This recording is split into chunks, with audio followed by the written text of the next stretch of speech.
అంతర్జాతీయ మేయర్ల సదస్సు ముగింపు సమావేశంలో పాల్గొనేందుకు రాష్ట్రపతి ప్రణబ్ ముఖర్జీ నేడు హైదరాబాద్ రానున్నారు. ఢిల్లీ నుంచి ప్రత్యేక విమానంలో బయలుదేరి మధ్యాహ్నం 2:45 హైదరాబాద్లోని బేగంపేట విమానాశ్రయానికి ఆయన చేరుకుంటారు. బేగంపేట విమానాశ్రయంలో సీఎం కె చంద్రశేఖర్ రావు, గవర్నర్ నరసింహన్ తదితరులు ఆయనకు స్వాగతం పలుకుతారు.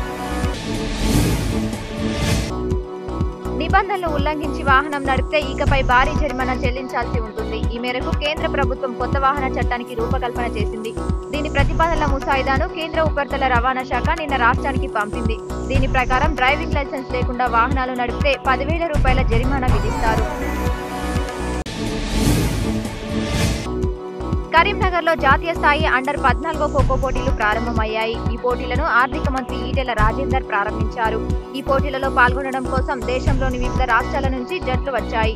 ఈ కార్యక్రమంలో కలెక్టర్ వీరబ్రహ్మయ్య, ఎమ్మెల్యే గంగుల కమలాకర్, తులా ఉమా పాల్గొన్నారు.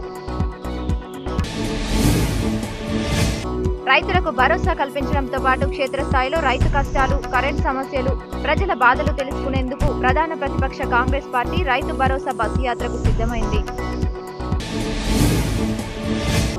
డాక్టర్ బిఆర్ అంబేద్కర్ ఓపెన్ యూనివర్సిటీలో BA, BCom, BSc కోర్సుల్లో అడ్మిషన్ కోసం 200 రూపాయల అపరాధ రుసుముతో ఈ నెల 10లోగా దరఖాస్తు చేసుకోవాలని వర్సిటీ అధికారులు తెలిపారు.